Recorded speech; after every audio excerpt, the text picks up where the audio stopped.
பிரைசலான் கர்த்தருடைய பரிசுத்த நாமத்தை மகிமை உண்டாதாக. இந்த வருட வாக்கு தத்தம், நான் உனக்கு நன்மை செய்வேன். ஆக தேவன் இந்த வருடத்துக்கு நமக்கு நன்மை செய்வேன் என்று சொல்லியிருக்கிறபடினாலே தேவன் எல்லா விதத்திலும் என்னென்ன காரியங்கள் நமக்கு நடக்க வேண்டுமோ நன்மையாக, அதை எல்லாவற்றையும் தேவன் நன்மையாக செய்து முடிப்பார். விசுவாசிப்போம். நிச்சயமாய் கர்த்தர் நமக்கு செய்து கொடுக்கிறவராய் இருப்பார். கர்த்தர் பெரிய காரியங்களை செய்வாராக. நாம் கண்களை மூடி ஜெயிப்போம். பிதாவே, இந்த நல்ல வேலைக்காக நன்றி செலுத்துகிறோம். இன்றைக்கு கேட்கப்படுற செய்தி கர்த்தர் ஆசீர்வதியும். ஆண்டவர், இந்த செய்தியினுடைய ஆசீர்வாதம் பரிபூர்ணமாக எங்களுக்கு கிடைக்க கர்த்தருக்கு விஷயம் நீர் பொறுப்படுத்திக் கொள்ளும், காத்துக்கொள்ளும், வழி நடத்தும்ப்பா. எங்களுக்கு இந்த நாளுக்குரிய, இந்த நாளிலிருந்து தொடங்குவதற்குரிய எல்லா நன்மைகளையும் எங்களுக்கு தர வேண்டுமாய் கூட நாங்கள் செபிக்கிறோம். இந்த செய்திக்கு வசனத்தில் கேட்கப் போகிற நன்மைகளை நீர் எங்களுக்கு கொடுப்பீராக. நீர் எங்களை ஆசீர்வதியும், வழி நடத்தும், காத்துக்கொள்ளும். இயேசுவின் நாமத்தில் பிதாவே, ஆமென். கர்த்தருடைய பரிசுத்த நாமத்துக்கு மகிமை உண்டாவதாக. ஆதியாகமத்தின் புத்தகம் 32ஆம் அதிகாரம் 9ஆம் வசனத்தில், நான் உனக்கு நன்மை செய்வேன் என்று சொல்லியிருக்கிற கர்த்தாவே என்று சொல்லி யாக்கோபு அங்கே ஜெபிக்கிறார்.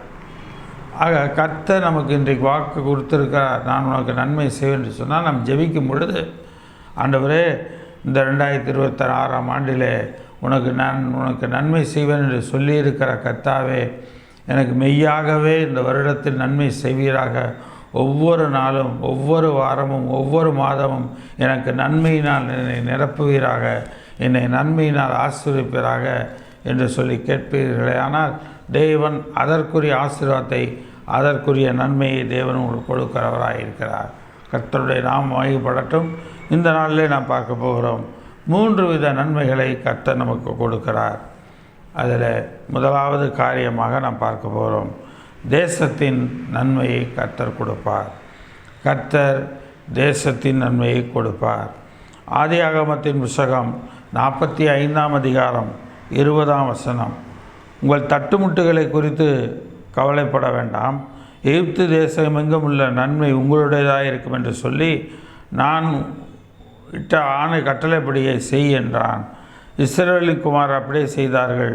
யோசேப்பு பார்வோனுடைய கட்டளையின்படியே அவர்களுக்கு வண்டிகளை கொடுத்ததுமன்றி வழிக்கு ஆகாரத்தையும் அவர் ஒவ்வொருவனுக்கும் மாற்று வஸ்திரங்களையும் கொடுத்தான். பென்யமீனுக்கோ 300 வெள்ளிக்காசையும் 5 மாற்று வஸ்திரங்களை கொடுத்தான். அப்படியே தன் தகப்பனுக்கு 10 கழுதைகள் மேல் எகிப்தின் உச்சிதமான பதார்த்தங்களும் 10 கோழிகை கழுதைகள் மேல் தன் தகப்பன் தானியமும் அப்பமும் மற்ற தின்பண்டங்களும் ஏற்றி அனுப்பினான். ஆக அந்த இடத்துல பார்க்கிறோம், எகிப்து தேசத்தினுடைய நன்மைகள் எல்லாமே அவனுக்கு கிடைக்கிறது. தேவன் கொடுக்கிறார் அந்த இடத்துல. ஆக அந்த இடத்துல அவனுக்கு தான் அப்பாவை போய் கூட்டு வர சொல்கிறான். கூட்டு வரும்போது அவங்க அப்பாவை போய் கூட்டு வரும்போது என்னென்ன அவருக்கு சாப்பிட பிடிக்குமோ, என்னென்ன அவருக்கு வேணுமோ அது அவ்வளவையும் தன் தகப்பனுக்கு கொடுத்து அனுப்புகிறான். தன் சகோதரர் கையில், தன் சகோதரர்களுக்கு கொடுத்தது மாத்திரமல்ல, தன் தகப்பனுக்குரியதையும் கொடுத்து அனுப்புகிறான். வழிக்குரிய தின்பண்டங்கள் முதற்கொண்டு அங்கே கொடுத்து அனுப்புகிறான். ஆக அந்த தேசத்தின் நன்மையை யோசேப்பு அந்த இடத்துல பெற்றுக்கொண்டான். அவன் பெற்றதோடு மாத்திரமல்ல, அவன் சகோதரர்களுக்கும் பெற்றுக்கொள்ள கர்த்தர் கிருபை செய்தார். அவன் சகோதரர்களுக்கு மாத்திரமல்ல, அவன் தகப்பனும் அந்த நன்மை அனுபவிக்கும்படி கர்த்தர் கிருபை செய்தார். அப்படிப்பட்ட பெரிய ஆசீர்வாதங்களை தேவன் அங்கே கொடுத்திருக்கிறதை பார்க்கிறோம். இதே போல் நீங்கள் எடுப்பீர்களே ஆனால் ஆதியாகமத்தின் புத்தகம் 26ஆம் அதிகாரம் அங்கே பார்த்தீர்கள் 1ஆம் வசனம், ஆபிரகாமின் நாட்களில் உண்டான பஞ்சத்தை அல்லாமல் பின்னும் ஒரு பஞ்சம் தேசத்தில் உண்டாயிற்று. அப்பொழுது ஈசாக்கு பெலிஸ்தேருக்கும் ராஜாவாகிய அபிமெலேக்கினிடத்தில் கேராருக்கு போனான். கர்த்தர் அவனுக்கு தரிசனமாகி, நீ எகிப்துக்கு போகாமல் நான் உனக்கு சொல்லும் இந்த தேசத்தில் குடியிரு என்று கர்த்தர் சொல்லுகிறார். இந்த தேசத்தில் நீ இருப்பா, இந்த தேசத்தில் உன்னை நான் ஆசீர்வதிப்பேன், இந்த தேசத்தில் உனக்குரிய எல்லா நன்மைகளையும் நான் உனக்கு கொடுப்பேன் என்று சொல்லி அங்கே கர்த்தர் சொல்லுகிறார். அவன் சொல்லுகிறான், இந்த தேசத்தில் வாசம் பண்ணு, நான் உன்னோட கூட இருந்து உன்னை ஆசீர்வதிப்பேன், நான் உனக்கும் உன் சந்ததிக்கும் இந்த தேசங்கள் யாவையும் தந்து உன் தகப்பனாகிய ஆபிரகாமுக்கு நான் இட்ட ஆணையை நிறைவேற்றுவேன் என்று சொல்லி, ஆக அவன் தகப்பனாகிய ஆபிரகாமுக்கு இட்ட ஆணையை தேவன் அங்கே நிறைவேற்றுகிறவராக இருக்கிறார். ஆக அவங்க என்ன வாக்கு கொடுத்தாரோ, என்ன வார்த்தைகளை கொடுத்தாரோ, அது அவ்வளவுத்தையும் அங்கே செய்கிறவராய் அவர் இருந்தார் என்று சொல்லி பார்க்கிறோம். கர்த்தருடைய நாமம் மகிமைப்படுவதாக. எனக்கு அருமையான தேவனுடைய பிள்ளைகளே, இந்த தேசத்தின் நன்மைகளை பெற்றுக்கொள்ளும்படிக்கு தேவன் நடத்துகிறார். உதாரணமாக அதே அதிகாரத்தில் பார்ப்பீர்களேனால் 12ஆம் வசனம், ஆதியாகமம் 26:12, ஈசாக்கு அந்த தேசத்தில் விதைத்தான், கர்த்தர் அவனை ஆசீர்வதித்ததினால் அந்த வருஷத்தில் 100 மடங்கு பலனடைந்தான் என்று சொல்லி பார்க்கிறோம். ஆக அந்த தேசத்தில் பயிரிடுகிறான். பயிரிடும் பொழுது அந்த பயிர்களின் ஆசீர்வாதம் அநேக மடங்கு இருக்குது, 100 மடங்காக அவனுக்கு இருக்கிறது. அவன் 100 மடங்கு அந்த விளைச்சலின் பலனை அவன் சம்பாதித்தான்.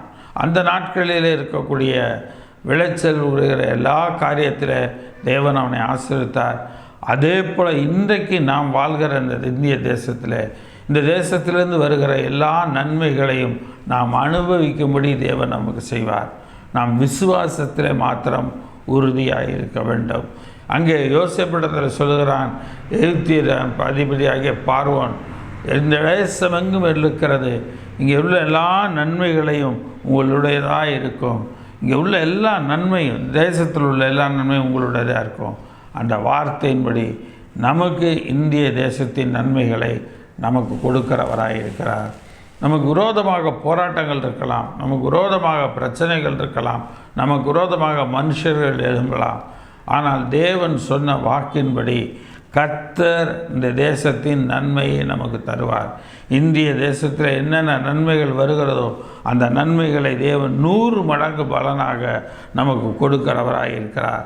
அவன் என்ன செய்தான்? ஈசாக்கு அவன் ஐஸ்வர்யவானாகி வர வர விருத்தி அடைந்து மகா பெரியவனானான். அந்த தேசத்தினுடைய பலன்களை 100 மடங்கு பெற்று அவன் ஐஸ்வர்யவானாகி வர வர விருத்தி அடைந்து மகா பெரியவனானான். அதே போல் நாம் ஐஸ்வர்யத்தை பெற்றவர்களாக நாம் மாறி வர வர ஒவ்வொரு மாதம் ஒவ்வொரு விதமாக விருத்தி அடைந்து மகா பெரியவர்களாக இந்த வருஷத்தில் நாம் காணப்படுவோம். அந்த அளவுக்கு தேவன் நமக்கு ஆசீர்வாதத்தை கொடுக்க வல்லவராக இருக்கிறார். தேவனால் கொடுக்க முடியாத காரியம் என்று உண்டு என்று நினைப்பேனால் ஒன்றுமே கிடையாது. தேவனால் எல்லாமே கூடும். கர்த்தரால் கூடாதவைகள் எதுவும் கிடையாது. தேவனால் எல்லாம் கூடும். அதனால தான் யோபு சொல்லுகிறார், நீ செய்ய நினைத்தது தடைபடாது என்று சொல்லுகிறான். கர்த்தர் செய்ய நினைத்தது தடைபடாது. அதை எந்த மனுஷனும் தடுக்கவும் முடியாது. இங்கே உள்ள வாக்குத்தத்தத்தை பார்க்கிறோம். ஈசாக்கோட வாழ்க்கையில் இப்படிப்பட்ட வாக்குத்தத்தம் நிறைவேறி இருக்கிறது. இந்த வாக்குத்தத்தத்தை கர்த்தர் ஆசீர்வதிக்கிறார். இங்கே பாருங்கள், 14ஆம் வசனத்தில் அவனுக்கு ஆட்டு மந்தையும் மாட்டு மந்தையும் அநேக பணிவிடைக்காரர் இருந்தபடியினால் பெலிஸ்தியர் அவன் மேல் பொறாமை கொண்டார்கள். என்னவா? ஆட்டு மந்தை மாட்டு மந்தை அநேக வேலைக்காரர்கள் பணிவிடைக்காரர்கள் இருந்தபடியினால் அவன் அந்த இடத்துல பெலிஸ்தியர்கள் அவன் மேல் பொறாமை கொள்கிறார்கள். மற்றவர்கள் பொறாமை கொள்ளத்தக்க அளவில் தேவன் அந்த இடத்துல அவனை உயர்த்தி வைத்தார்.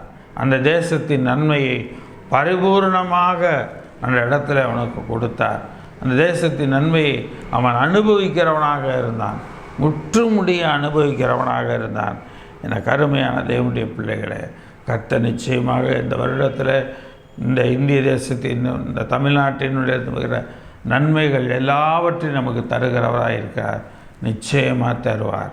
இந்த தேசத்தில் நாம் ஐஸ்வர்யவானாகி வர வர இந்த வருடத்தில் விருத்தி அடைந்து மகா பெரியவர்களாக நாம் வசிக்கிற வீதியிலே, நாம் வசிக்கிற ஊரில் எல்லா இடத்திலும் தேவன் நம்மை மாற்றுவாராக. யாத்ராகமத்தின் புஸ்தகம் 3ஆம் அதிகாரம் 19 to 22 வசனங்கள். யாத்ராகமம் 3ஆம் அதிகாரம் 19 22. எகிப்தின் ராஜா கைவல்லமை கண்டாலொழிய உங்களை போக விடான் என்று நான் அறிவேன்.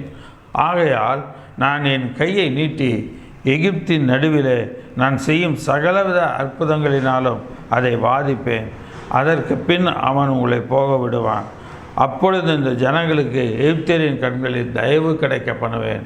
ஆக அந்த எகிப்தில் இவர்களை அறியாத யோசேப்பையோ ஈசாக்கையோ அறியாத வேறொரு ராஜா எழும்புகிறான். அவன் அந்த இடத்துல எகிப்தியரை கொடுமைப்படுத்துகிறான்.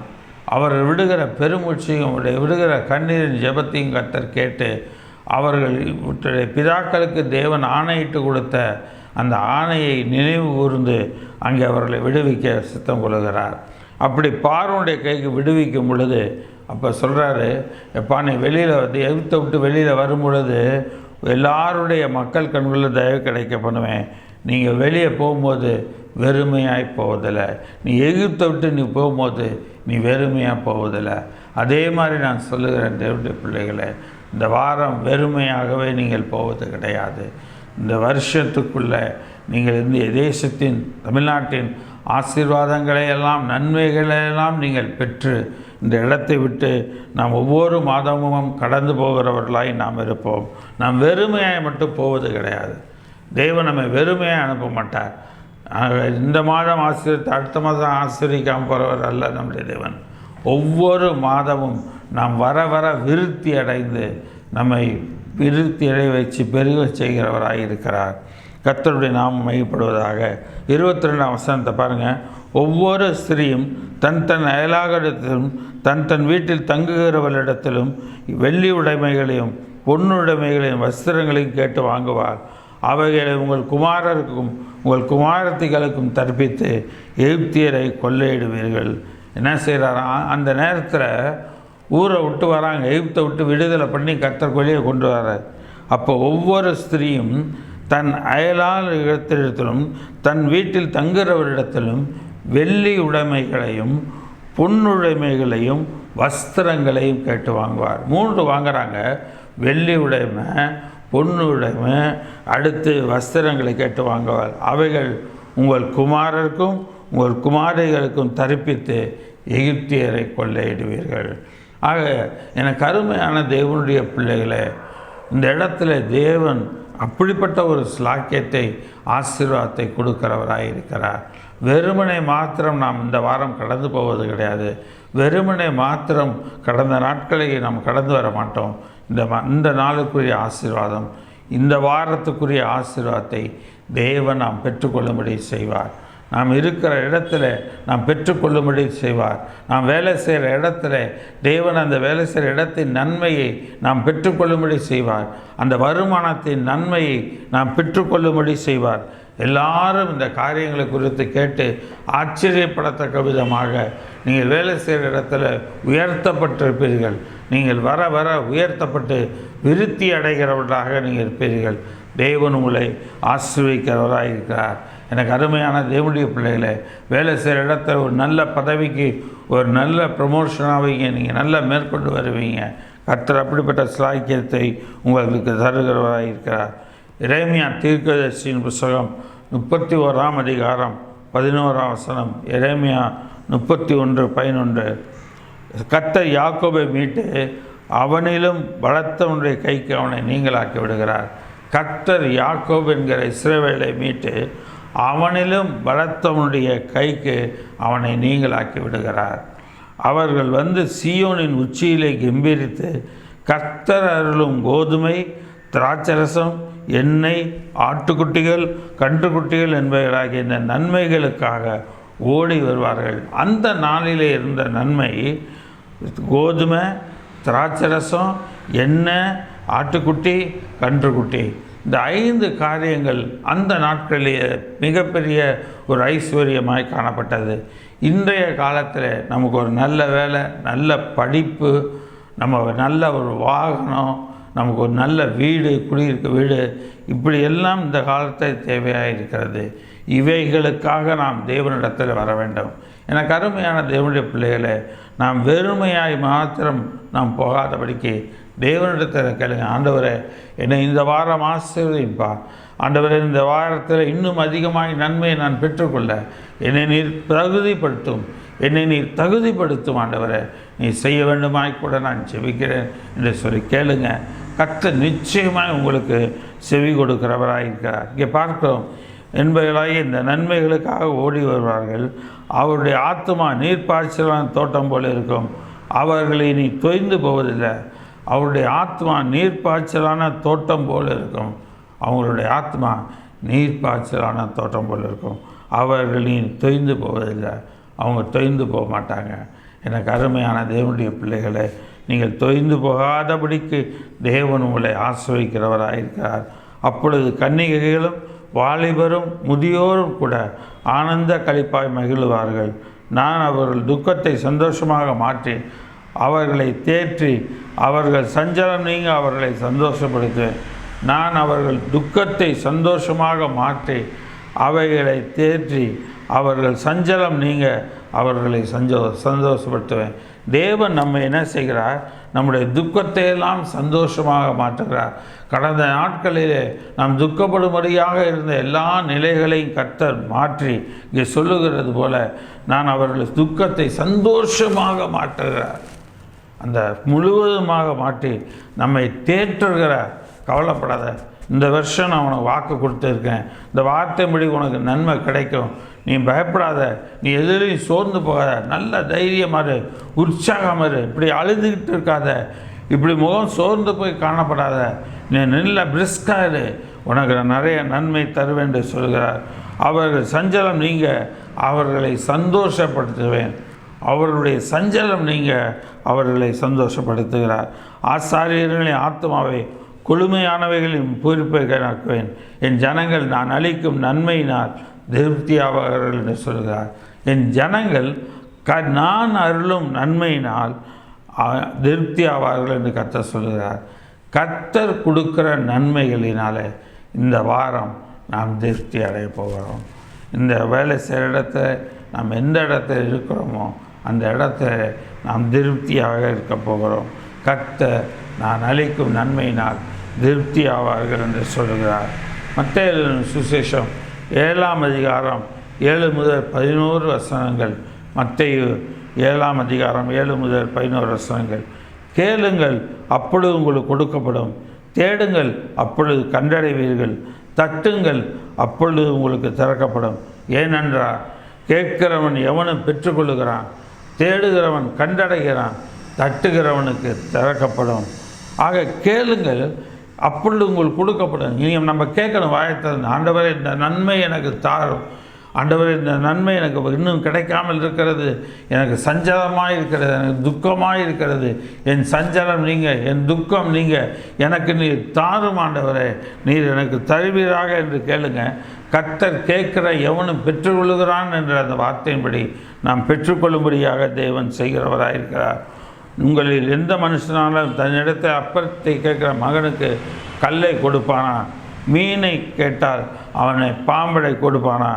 ஆகையால் பொல்லாதவர்களாய் நீங்கள் உங்கள் பிள்ளைகளுக்கு நல்ல ஈவுகளை கொடுக்க அறிந்திருக்கும்போது பரலோகத்தில் இருக்கிற உங்கள் பிதா தமிழத்தில் வேண்டிக் கொள்ளுகிறவர்களுக்கு நன்மையானவைகளை கொடுப்பது அதிக நிச்சயம் அல்லவா என்று சொல்லி பார்க்கிறோம்.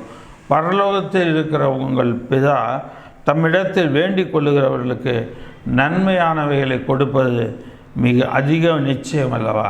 அப்போ நம்ம கர்த்தர்கிட்ட வேண்டிக் கொள்ளும்போது நமக்கு தேவன் வேண்டிக் கொள்ளுகிறவர்களுக்கு நன்மையானவைகளை கொடுக்கிறவராக இருக்கிறார். நாம் என்ன கேட்குறோமோ அந்த நன்மையை அவர் கொடுக்கிறவராக இருக்கிறார். ஆக தேவனிடத்தில் நாம் நம்முடைய பிள்ளைகளுக்கே நல்லது செய்யணும்னு நம்ம நினைக்கும் போது நமக்கு நம்ம தாயின் கருவில் உருவாகும் முன்னமே நம்ம அறிந்து கொண்ட தேவன் நமக்கு தர வல்லவராக இருக்கிறார்.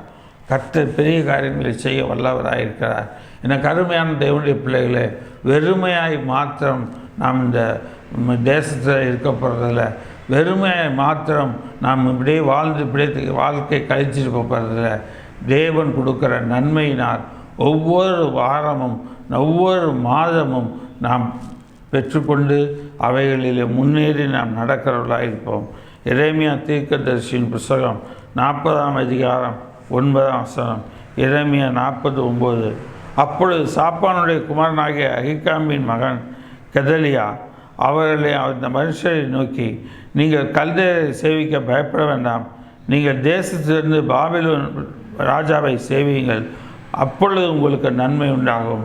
நீ எந்த தேசத்தில் இருக்கியோ அந்த தேசத்தை அந்த நாட்டின் பலனால், அந்த நாட்டில் கிடைக்கக்கூடிய நன்மையினால் உன்னை நான் ஸ்திரப்படுத்துவேன் என்று கர்த்தர் சொல்லுகிறார். ஆக நம்ம எந்த இடத்துல இருக்கிறோமோ, எந்த வேலையில் இருக்கிறோமோ, எந்த படிப்பில் இருக்கிறோமோ, என்ன காரியங்கள் செய்கிறோமோ அதில் நன்மையை தேவன் நம்ம கொடுக்கிறவராயிருக்கிறார்.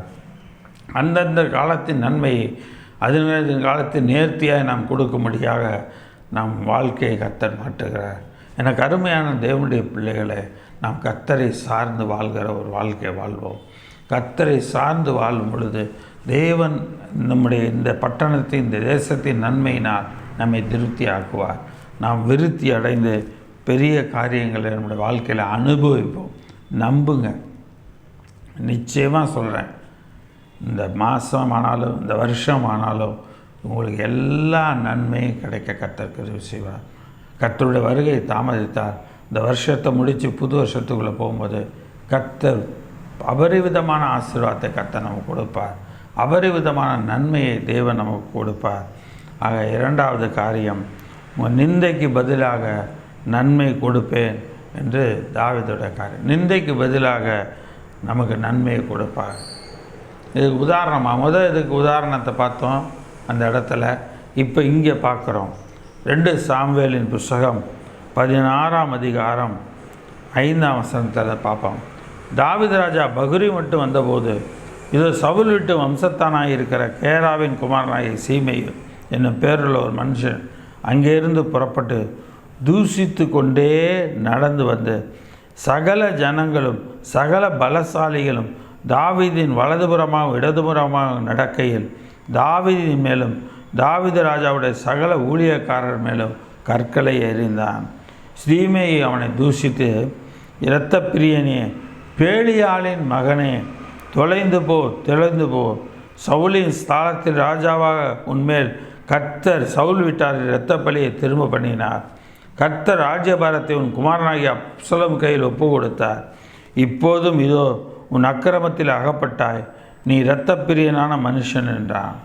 இந்த இடத்துல இவனுக்கும் சீமைக்கும் தாவீதுக்கும் எந்த சம்மந்தமும் கிடையாது. தாவீது அரண்மனையில் இருக்கும்போது அவனுடைய மூத்த மகன் அப்சலோம் வஞ்சனையாக அந்த தேசத்தை சுதந்திரித்து தான் ராஜாவாக பார்க்குறான். தாவீது தன் ஜீவன் தப்புவதற்காக, தன் மகனுக்கு பயந்து தன் ஜீவன் தப்புவதற்காக அங்கிருந்து அவன் ஓடுகிறான். அந்த பட்டணத்தை விட்டு அவன் கடந்து ஓடுகிறான். அப்படி ஓடும் பொழுது சவுல் வீட்டு சொந்தக்காரன், சவுலோட குடும்பத்தார அவன் என்ன பண்ணுறான், சீமையை தூஷிக்கிறான். நீங்கள் நம்முடைய வாழ்க்கையில் கூட இந்த உலகத்தில் நம்ம நல்ல நிலையில் இருந்தோம்னா நம்மளை எல்லோரும் பின்னாடி புற பேசுவாங்க, ஆனால் நம்மளை நல்லா இது பண்ணுவாங்க. நம்மளுடைய நிலைமை தாழ்ந்து போச்சுன்னு சொன்னால் நம்மளை எல்லாருமே கேலி பேசுவாங்க, நம்மளை எல்லாருமே நிந்திப்பாங்க, நம்மளை எல்லாருமே அவமானப்படுத்துவாங்க. நம்ம எல்லாவற்றிலும் நம்ம எல்லாத்துக்கும் கேள்விக்குறியாகவே நம்மளோட வாழ்க்கை இருக்கும். இங்கே அவன் அப்படி தான் செய்கிறான். அங்கே பார்க்குறோம். அப்பொழுது செராயின் குமாரன் அபிசாய் ராஜாவை நோக்கி, அந்த செத்த நாய் ஆண்டவனை தூஷிப்பானேன், நான் போய் அவன் தலையை வாங்கி போடட்டுமா என்று கேட்டான். கூட வர பலசாலி அவன் சிறையா மகன் சொல்கிறான், நான் போய் அவனை வெட்டி போட்டுறேன், இப்படி எல்லாரும் முன்னாடி உங்களை தூஷிச்சுட்டு வரானே, உங்கள் மேலே கல்லெறிகிறானே, நான் உங்களை போய் வெட்டி போட்டுட்டு வரேன் என்று சொல்லுகிறான். அதுக்கு தாவீது சொல்லுகிறான், நீ விட்டுரு, நீ வேண்டாம், அந்த மாதிரிலாம் எதுவும் செய்யாதீங்க, தாவீதை தூஷிக்க வேண்டும் என்று கர்த்தர் அவனுக்கு சொன்னார். இவனுக்கு என்ன கர்த்தர் சொன்னார்னு தாவீதுக்கு எப்படி தெரியும்?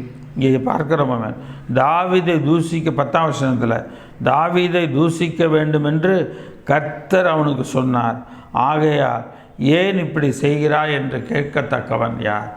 கர்த்தர் சில சமயத்தில் நம்மளை எல்லோரும் தூஷிக்கிறாங்களா, அந்த சூழ்நிலையை கர்த்தர் அனுமதிப்பார். ஆனால் அதற்கு பிற்பாடு தேவன் நம்மை மேன்மைப்படுத்துகிறவராக இருக்கிறார். அதற்கு பிற்பாடு தான் நம்முடைய வாழ்க்கையில் சகல ஆசீர்வாதங்களும் நமக்கு பெருகுகிறதா இருக்கிறது. என் கர்ப்பப்பிறப்பான என் குமாரனே என் பிராணனை வாங்க தேடுவது, இந்த பென்யமீனன் எத்தனை அதிகமாய் செய்வான், அவன் தூசிக்கட்டும், அவனை அப்படி செய்ய கர்த்தர் அவனுக்கு கட்டளையிட்டிருக்கிறார். தேவன் கட்டளையிட்டார், தேவன் சொல்லி இருக்கிறார் என்று தாவீது அங்கே சொல்லுகிறார். நம்முடைய வாழ்க்கையிலும் நம்மளை என்ன பேசினாலும் சரி, இந்த காதில் வாங்கி இந்த காதில் விட்டுருங்க, கவலையப்படாதீங்க. ஏன் தெரியுமா? ஒருவேளை அவங்கள சரி நம்மளை பற்றி தூசிக்கிறவங்க எல்லாரையும் தூசிக்க வச்சுருப்பார். அதுக்கு பின்னாடி நன்மையை தேவன் தருகிறவராக இருக்கிறார். அதுக்கு பின்னாடி அதற்குரிய நன்மை செய்கிறவராக இருக்கிறார். கர்த்தர் நல்லவர் என்பதை நம்முடைய வாழ்க்கையில் நாம் ருசித்து பார்க்க வேண்டும். ஒருவேளை நமக்கு அவமானம், நிந்தைகள், போராட்டங்கள் இருக்கலாம். அவை எல்லாவற்றுக்கும் மத்தியிலும் நம்மை சுத்த பொன்னாக தேவன், உபத்திரவத்தின் கோயிலை கண்டுபிடித்த தேவன் நம்மை சுத்த பொன்னாக தேவன் கண்டெடுக்கிறவராக இருக்கிறார். அங்கே 12ஆம் வசனத்தில் பாருங்கள், ஒருவேளை கர்த்தரின் சிறுமையை பார்த்து இந்த நாளில் அவன் நிந்தித்த நிந்தனைகளுக்கு பதிலாக எனக்கு நன்மை சரி கட்டுவார். அப்போ பாருங்கள், அவன் சொல்கிற பதிலை பாருங்கள். இந்த நாளில் அவன் என்னை நிந்தித்த நிந்தைக்கு பதிலாக எனக்கு நன்மையை சரி கட்டுவார். இப்போ தெளிவாக ஆகிட்டார் தாவீது. அவன் நிந்திக்கிறானா, நிந்திக்கிட்ட சீமையை, அந்த நிந்தையை எனக்கு தேவன் என்னவாக மாற்றுவாரான், பதிலாக நன்மையை சரி கட்டுவார். அப்போ நிந்தைக்கு பதிலாக நன்மையை தேவன் கொடுக்கிறவராக இருக்கிறார். இதே சீமையை மறுபடியும் ராஜாவாக தாவீது திரும்பி வரும் பொழுது அந்த இடத்துல வேகமாக ஓடியாந்து தாவீதின் முன்பாக மன்றிட்டு, ராஜாவே நான் செஞ்ச தப்பை மன்னிச்சுக்கிங்கன்னு கேட்பான். தேவன் அவனை விட்டு, தாவீது அவனை விட்டு வைப்பான். ஏனென்று சொன்னால் தேவனுடைய நடத்துதல் இவன் தூஷிக்கணும், அந்த தூஷணைக்கு பதிலான ஆசீர்வாதத்தை அவன் அனுபவிக்கணும். தாவீது இந்த தூஷணத்துக்குரிய நன்மையை அவன் அனுபவிக்கணும். எனக்கு அருமையான தேவனுடைய பிள்ளைகளை, யார் உங்களை பற்றி புறம் பேசினாலும், யார் உங்களை பற்றி நையாண்டி பண்ணாலும், எந்த இது பண்ணாலும் கவலைப்படாதீங்க. தேவன் உங்களை ஆசிரியக்க போகிறார், உங்களுக்கு நன்மையை தரப்போகிறார் என்ற அர்த்தம். அதற்குரிய இரட்டிப்பான நன்மையை தேவன் உங்களுக்கு தருவார். 1 சாமுவேல் புத்தகம் 16ஆம் அதிகாரம் 11ஆம் வசனம் முதல். 1 சாமுவேல் 16ஆம் அதிகாரம் 11ஆம் வசனம் முதல். உன் பிள்ளைகள் இவ்வளவுதானா என்று ஈசாயை கேட்டான். அதற்கு அவன், இன்னும் எல்லாருக்கும் இளையவன் ஒருவன் இருக்கிறான், அவன் ஆடுகளை மேய்த்து கொண்டு இருக்கிறான் என்றான். அப்பொழுது சாமுவேல் ஈசாயை நோக்கி அவன் ஆள் அனுப்பி அவனை அழைப்பி, அவன் இங்கே வர மட்டும் நான் பந்தி இருக்க மாட்டேன். அதாவது தேவன் சவுலை தள்ளிவிட்டு தாவீதை ராஜாவாக தாவீதின் குடும்பத்தில் உள்ள தாவீதை ராஜாவாக தேவன் தேர்ந்தெடுக்கிறார்.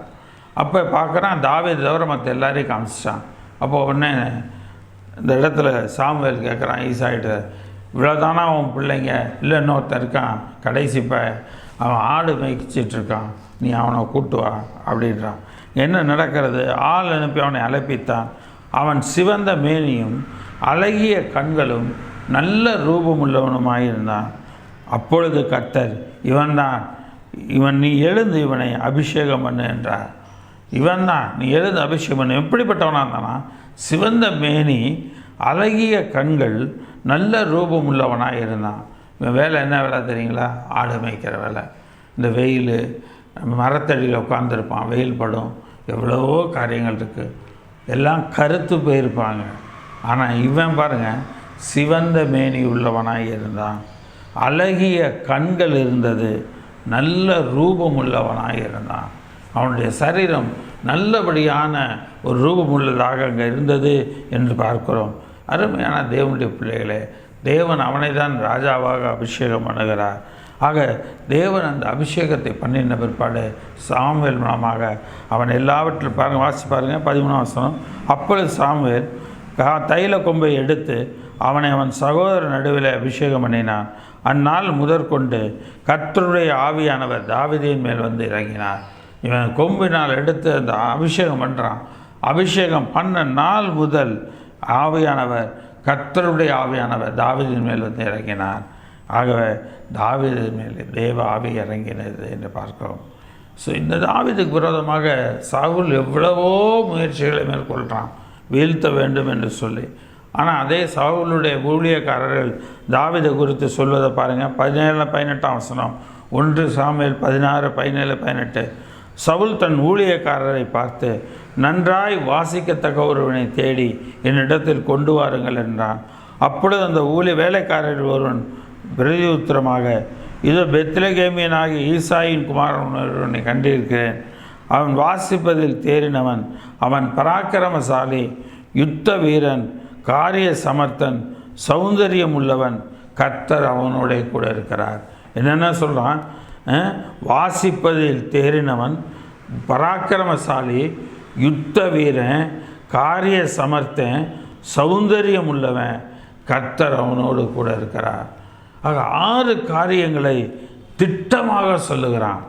அந்த இடத்துல நம்ம இங்கே இந்த இசைக்கருவிகளை வாசிப்பதில் தேறினவன், நல்ல தேறினவன், அவன் பராக்கிரமசாலி, அவன் நல்ல ஜனகாத்திரமானவன், யுத்த வீரன், போரில் யுத்தம் புரியறதுக்குரிய யுத்த வீரன், காரிய சமர்த்தன், ஒரு காரியத்தை சொன்னால் அதை செஞ்சு முடிக்காமல் இருக்க மாட்டான், காரிய சமர்த்தன், சௌந்தரியம் உள்ளவன், நல்லா பார்க்கறதுக்கு நல்ல மனுஷனாக இருப்பான், கர்த்தர் அவனோட கூட இருக்கிறார்.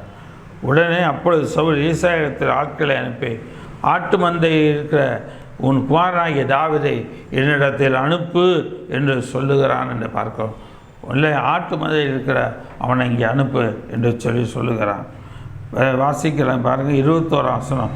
அப்படியே தாவீது சவுலிடத்தில் வந்து அவனுக்கு முன்பாக நின்றான். அவன் இவனை மிகவும் சிநேகித்தான். அவனுக்கு இவன் ஆயுததாரியானான். சவுல் ஈசாயிடத்தில் ஆள் அனுப்பி, தாவீது எனக்கு முன்பாக நிற்கட்டும், என் கண்களில் அவனுக்கு தயவு கிடைத்தது என்று சொன்னான். அப்போ இங்கே பார்க்குறோம், அவன் தாவீது அவன் வீட்டுக்கு ஆள் அனுப்பி பதில் கொடுக்குறான்.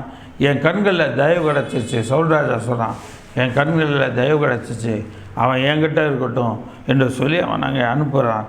அப்படியே தேவனால் விடப்பட்ட அசுத்தாவி அவனை சவுலை பிடிக்கும்போது தாவீது சுரமண்டலத்தை எடுத்து தன் கையினாலே வாசிப்பான்.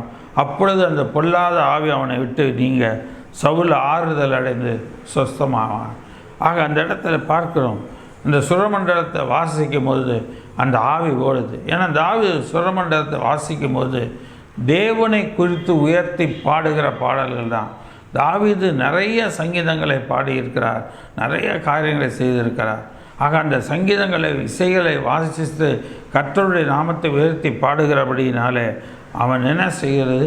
அசுத்தாவி அங்கே இருக்க முடியாதபடி கடந்து போகிறது.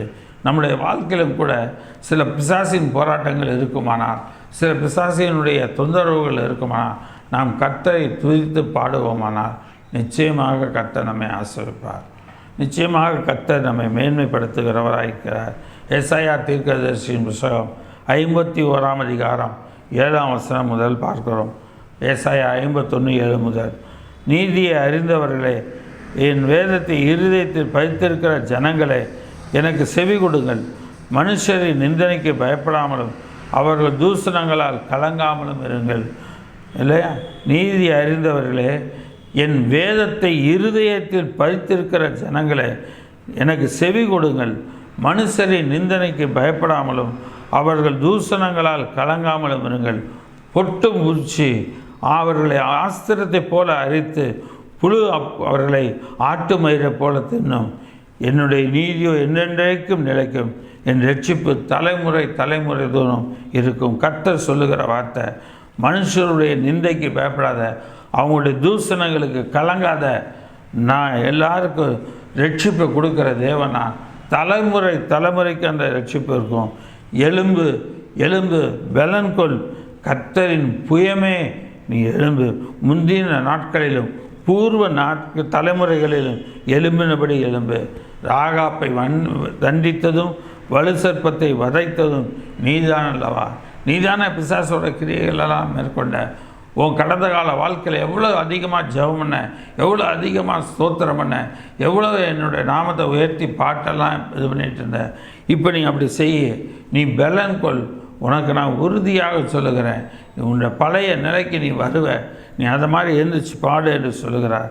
மகா ஆழத்தின் தண்ணீர்களாகிய சமுத்திரத்தை வற்றி போக பண்ணினதும், மீட்கப்பட்டவர்கள் கடந்து போக கடலின் பள்ளங்களை வழியாக்கினதும் நீதான் அல்லவோ? அப்படியே கர்த்தரால் மீட்கப்பட்டவர்கள் ஆனந்த களிப்புடன் பாடி சீயோனுக்கு திரும்பி வருவார்கள். நித்திய மகிழ்ச்சி அவர்கள் தலையின் மேல் இருக்கும். சஞ்சலமும் சந்தோஷமும் மகிழ்ச்சியும் அடைவார்கள். சஞ்சலமும் தவிப்பும் ஓடி போகும். சந்தோஷமும் மகிழ்ச்சியும் அடைவார்கள், சஞ்சலமும் தவிப்பும் ஓடிப்போகும். ஆக தேவன் நிந்தையை ஒரு சந்தோஷமாக மாற்றுகிறார், மகிழ்ச்சியாக மாற்றுகிறார், சஞ்சலமும் தவிப்பும். அந்த நிந்தையை கேட்டதுனால நமக்குள்ளே இருக்கிற சஞ்சலம், தவிப்பு இதெல்லாம் ஓடிப்போகும். நானே உங்களுக்கு ஆறுதல் செய்கிறவர், நான் தான் உங்களுக்கு ஆறுதல் செய்கிற தேவன். ஆக எனக்கு அருமையான தேவனுடைய பிள்ளைகளே, நம்முடைய வாழ்க்கையில் சஞ்சலம் இருக்க வேண்டாம், எந்த தவிப்பும் இருக்க வேண்டாம். தேவன் நமக்கு சந்தோஷம் மகிழ்ச்சியும் உண்டாக்க செய்வார். ஆக அந்த சந்தோஷத்தையும் அவைகள் எல்லாவற்றையும் அனுபவிக்கிறவர்களாக விசுவாசிப்போம். கர்த்தர் பெரிய காரியங்களை செய்கிறார். எசேக்கியேல் 35ஆம் அதிகாரம் 12ஆம் வசனம், சங்கீதம் 35:12, இஸ்ரவேலின் மலைகள் பாழாக்கப்பட்டு எங்களுக்கு இரையாக கொடுக்கப்பட்டது என்று நீ அவைகள் விரோதமாய் சொன்ன உன் நிந்தனைகளையெல்லாம் கர்த்தராகிய நான் கேட்டேன் என்று அப்பொழுது அறிந்து கொள்வாய். உன்னுடைய எல்லா நிந்தனைகளையெல்லாம் கர்த்தராகிய தேவன் கேட்குறார். நம்மளை யார் யார் நிந்திக்கிறாங்களோ, மனுஷர்கள் கேட்குறாங்களோ கேட்கலையோ, கர்த்தர் கேட்குறார். கர்த்தர் கேட்டு அதற்குரிய நன்மையான பலனை நமக்கு தருகிறவராக இருக்கிறார். ஆதியாகமத்தின் புஸ்தகம் 30ஆம் அதிகாரம் 22ஆம் வசனம் முதல் 27 வரைக்கும், ஆதியாகமம் 30ஆம் அதிகாரம் 22-27. தேவன் ராகேலை நினைத்தருளினார். அவர்களுக்கு தேவன் செவி கொடுத்து அவள் கர்ப்பம் தரிக்கும்படி செய்தார். அவள் கர்ப்பவதியாகி ஒரு குமாரனை பெற்று தேவன் நிந்தையை நீக்கினார் என்றும் இன்னும் ஒரு குமாரனை எனக்கு தருவார் என்றும் சொல்லி அவனுக்கு யோசேப்பு என்று பெயரிட்டார். ஆக அந்த இடத்துல பிள்ளை இல்லாமல் ரொம்ப வருஷம் இருக்கிறார் ராகேல். ஆனால் கர்த்தர் என்ன செய்தாரான்? நினைத்தருளினார். கர்த்தர் நினைச்சாதான் இந்த கர்ப்பத்தில் பிள்ளை தரிக்கும். ஆக கர்த்தர் அங்கே நினைத்தருளினார். அவளுக்கு தேவன் செவி கொடுத்து அவள் கர்ப்பம் தரிக்கும்படி செய்தார். அவள் கர்ப்பவதியாகி ஒரு குமாரனை பெற்று தேவன் நிந்தையை நீக்கிவிட்டார் என்றும் இன்னும் ஒரு குமாரனை கர்த்தர் தருவார் என்றும் சொல்லி அவனுக்கு யோசேப்பு என்று பெயரிட்டார். ராகேல் யோசேப்பை பெற்ற பின் யாக்கோபு லாபானை நோக்கி, நானும் என் ஸ்தலத்திற்கு என் தேசத்திற்கு போக எனக்கு அனுப்பவிடும். இவ்வளோ நாள் உன் ஊரில் வேலை செஞ்சேன், சம்பாதிச்சேன், எல்லாம் செஞ்சேன், எல்லாம் பண்ணேன். இனி நான் மறுபடியும் என்னோடய சொந்த ஊருக்கு, எங்கள் அப்பா ஊருக்கு போகிறேன். திரளான ஆசீர்வாதங்களை பெற்றுக்கொண்டவனாக, திரளான செல்வங்களை சம்பாதித்தவனாக அந்த ஊரை விட்டு கடந்து போகிறான் தாவீது. லாபான் தன் மாமனாகிய லாபானை விட்டு கடந்து போகிறான். எனக்கு அருமையான தேவனுடைய பிள்ளைகளே, இப்போ இருக்கிற நிலையிலேருந்து தேவன் உங்களை உயர்த்துவார். நீங்கள் உயர்த்தப்பட்டு வேறொரு நிலைக்கு மேலாக உயர்த்தப்படுவீர்கள். இப்பொழுது இருக்கிற நிலையில் உங்களுடைய நிலை எல்லாவற்றிலும் மேலாக வரும். இப்படியே நம்ம காலம் முழுவதும் நம்ம விழுந்து கிடக்க போகிறதில்ல. நம்முடைய வாழ்க்கையின் தரத்தை தேவன் உயர்த்துகிறவராக இருக்கிறார். தேவன் உயர்த்தவே உயர்த்துவாராக. கர்த்தர் பெரிய காரியங்களை செய்வார். ஆக இந்த வார்த்தையின்படி தேவன் நமக்கு பெரிய காரியங்களை செய்வாராக. ராகேலை நினைத்தருளின கர்த்தர் நம்மையும் நினைத்தருளுவார்.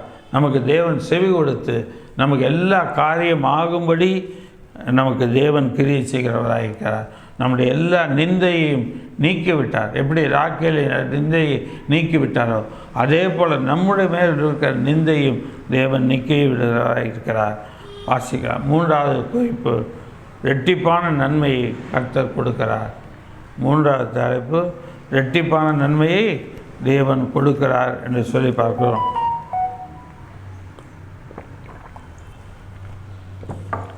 யோபுவின் புத்தகம் 22ஆம் அதிகாரம் 21ஆம் வசனம். யோபு 22:21.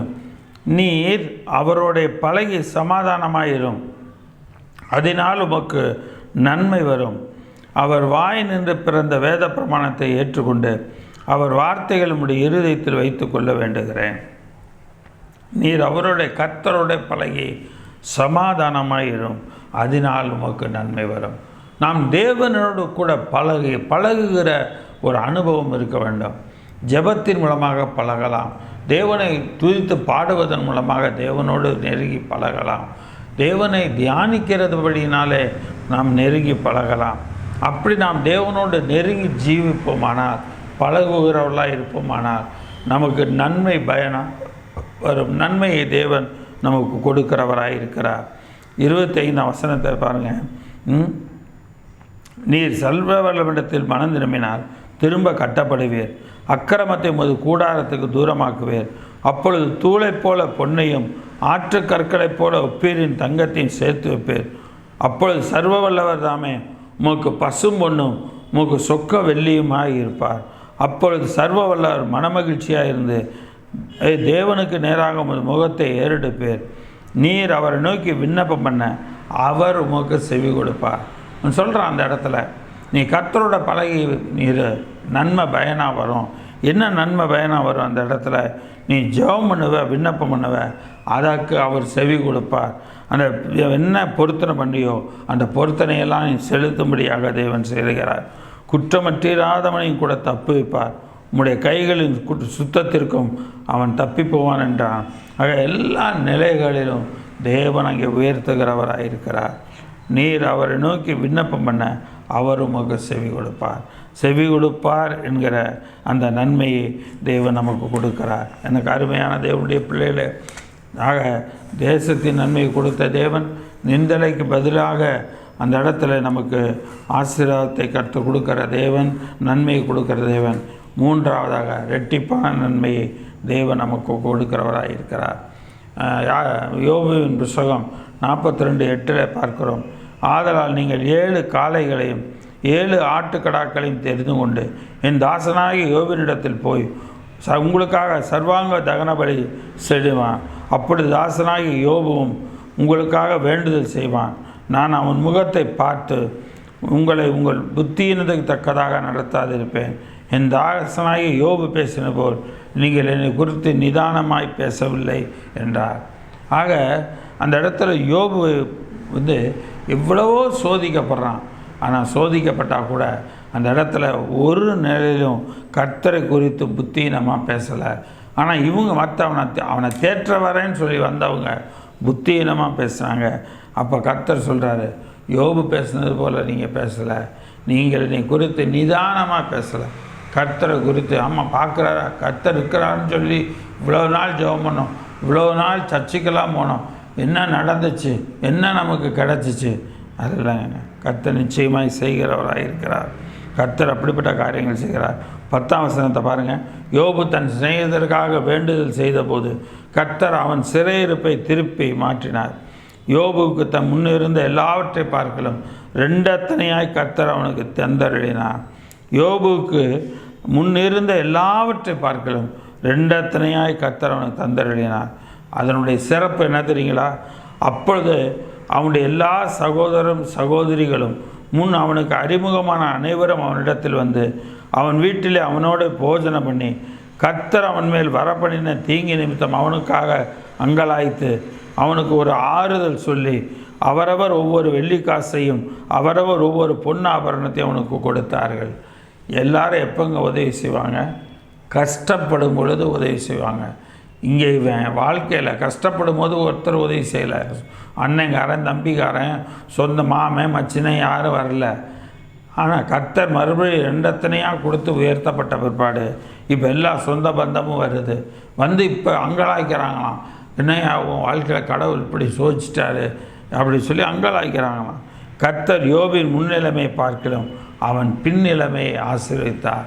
அவன் முன்னிலைமையில் எந்த அளவுக்கு ஆசீர்வாதமாக இருந்தானோ அதை பார்க்கலும் அவனுடைய பின்னிலைமையை அதிகமாக தேவன் ஆசீர்வதித்தார். அவனுடைய ஆசீர்வாதத்தை பாருங்கள். தேசத்தில் எங்கும் யோபின் குமாரத்திகளைப் போல சௌந்தரியமான பெண்கள் காணப்படவில்லை. அவர்கள் தகப்பன் அவர்கள் சகோதரின் நடுவிலே அவர்களுக்கு சுதந்திரம் கொடுத்தான். ஆக யோபுவின் மகள்களைப் போல நல்ல அழகுள்ள பிள்ளைங்க அந்த நாளில் காணப்படவே இல்லை. யோபுவின் மகள்களை கர்த்தர் ஆசீர்வதித்தார். யோபுவின் மகள்களுக்கு அந்த இடத்துல என்ன செய்தானா, அவங்க தகப்பன் தன் பையன்களுக்கு மத்தியில் சுதந்திரம் கொடுத்தான், சொத்தில் பங்கு கொடுத்தான், பாதி கொடுத்தான். இதற்கு பின்பு 140 வருஷம் உயிரோடு இருந்து 4 தலைமுறையாக தன் பிள்ளைகளுடைய பிள்ளைகளையும் கண்டான். 4 தலைமுறை. மிஞ்சி போனால் 2 தான் காணுவாங்க நிறைய பேர். ஆனால் இங்கே பார்க்குறோம் 4 தலைமுறைக்கு நீ பிள்ளைகளின் மேல் பிள்ளையை கண்டான். அவனுடைய வாழ்க்கையில் யோபு நெடுநாள் இருந்து பூரண வயதுள்ளவனாய் மரித்தான் என்று சொல்லி பார்க்குறோம். யோபு நெடுநாள் இருந்தான், அவன் பூரண வயசில் மரித்தான். தேவன் இப்படிப்பட்ட ஸ்லாக்கியத்தையும் ஆசீர்வாதத்தையும் அவனுடைய வாழ்க்கையில் தருகிறார். ரெண்டத்தனையான பலனை தேவன் தருகிறார். சங்கீதம் 18:31 36 வரைக்கும் பாருங்கள். சங்கீதம் 18:31 36. கர்த்தரை இல்லாமல் தேவன் யார்? நம்முடைய தேவனை அன்றி கண்மலையும் யார்? என்னை பலத்தால் இடைக்கட்டி என் வழியை செவ்வைப்படுத்துகிறவர் தேவனே. அவர் என் கால்களை மான்களுடைய கால்களைப் போலாக்கி என்னை உயர் ஸ்தலங்களில் என்னை நிறுத்துகிறார். வெண்கல வில்லும் என் புயங்களால் வளையும்படி என் கைகளை யுத்தத்துக்கு பழக்குவிக்கிறார். வெண்கல வில் கூட என்னுடைய புயங்களால் வளையும்படிக்கு கைகளை யுத்தத்துக்கு பழகுகிறார். என் ரட்சிப்பின் கேடகத்தையும் எனக்கு தந்தீர். உமது வலதுகரம் என்னை தாங்குகிறது. உம்முடைய காருண்யம் என்னை பெரியவனாக்கும். என் கால்கள் வலுவாதபடிக்கு நான் நடக்கிற வழியை அகலமாக்கினேன். ஆக கர்த்தர் என்னென்ன செய்கிறாரு? இவன் காலை மான் கால்களை போலாக்கி உயர்ந்த ஸ்தலங்களில் அவனை வச்சிருக்கிறாரு. வெண்கல வில்லும் தன் புயங்களால் வளையும்படிக்கு என் கைகளை யுத்தத்துக்கு பழக்குவிக்கிறாரு. உம்முடைய ரட்சிப்பின் கேடகத்தை எனக்கு தந்தீர். உம்முடைய வலதுகரம் என்னை தாங்குகிறது. உம்முடைய காருண்யம் என்னை பெரியவனாக்கும். கர்த்தருடைய காருண்யம் அவனை பெரியவனாக மாற்றுகிறது. என் கால்கள் வலுவாதபடிக்கு நான் நடக்கிற வழியை அகலமாக்குகிறார். கவலையே படாதீங்க. தேவன் உங்களுக்கு ரெட்டிப்பான நன்மை தருவேன் என்று சொல்லியிருக்கிறார். ஆக தேவன் உங்களுக்கு இந்த காரியங்களை எல்லாம் செய்வார். உங்களுடைய வழியை அகலப்படுத்துவார். உங்களுக்கு எல்லா பாதைகளிலும் எந்த தடுமாற்றமும் எந்த விதமான தடுக்கலும் இல்லாதபடிக்கு நீங்கள் நல்லபடியாக உங்கள் வாழ்க்கையில் போவீங்க. இந்த வருஷத்தில் எந்த தடைகளும் உங்களுக்கு முன்னாடி இருக்காது. எந்த தடுக்கலும் வராது. எந்த சறுக்கலும் வராது. தேவன் உங்களை ஆசீர்வதிக்கிறவராக இருக்கிறார். ஓசியா தீர்க்கதரிசியின் புத்தகம் 11ஆம் அதிகாரம் 3-4 வசனங்கள். ஓசியா 11:3-4. நான் எப்பிராயிமை கைப்பிடித்து நடக்க பழக்கினேன், ஆனாலும் நான் தங்களை குணமாக்கிறோம் என்று அறியாமல் போனார்கள். மனுஷரை கட்டி இழுக்கிற அன்பின் கயிறுகளால் நான் அவர்களை இழுத்தேன் என்று கர்த்தர் சொல்கிறார். மனுஷரை கட்டி இழுக்கிற அன்பின் கயிறுகளால் நான் அவர்களை கட்டி இழுத்தேன். நம்மளை எப்படி இழுக்கிறார் தெரியுங்களா? இன்றைக்கி அன்பின் கயிறுகளால் நம்மை கட்டி இழுக்கிறாராம். நம் கழுத்துகளில் மேல் இருந்த நுகத்தடியை எழுத்து போடுகிறவரை பகிர்ந்து அவர் பட்சம் சாய்ந்து அவர்களுக்கு ஆகாரம் கொடுத்தேன். நம்ம கழுத்தின் மேல் இருக்கிற நுகத்தடியை எடுத்து போடுகிறவராக இருக்கிறார். ஆக எந்த நிந்தையாக இருந்தாலும் சரி, எந்த காரியமாக இருந்தாலும் சரி, ரெண்டத்தனையான பலனை கர்த்தர் தருகிறார். முதலாவது தேசத்தின் நன்மையை கர்த்தர் கொடுக்கிறார். இரண்டாவதாக நாம் பார்க்கிறோம், அந்த இடத்துல நிந்தைக்கு பதிலாக நன்மையை தருகிறார். மூன்றாவதாக பார்க்கிறோம், ரெட்டிப்பான நன்மையை தருகிறார். கண்களை முடிச்சு வைக்கும். இதாவே இந்த நல்ல வேலை கண்ணுடைய சுத்தரும் இந்த அருமையான இந்த நாளிலும் இந்த காலை வேளையில் நம்முடைய சமூகத்து நேராக வருகிறோம். நீர் எங்களை ஆசீர்வதித்து வழிநடத்த வேண்டுமாய் கூட நாங்கள் ஜெபிக்கிறோம்ப்பா. இந்த நாளில் நாங்கள் கேட்ட வார்த்தையின்படி ஆண்டவரே தேசத்தின் நன்மை எங்களுக்கு தாரும். இந்த இந்திய தேசத்தின் இந்த தமிழ்நாட்டினுடைய நன்மை எங்களுக்கு தாரும் ஆண்டவரே.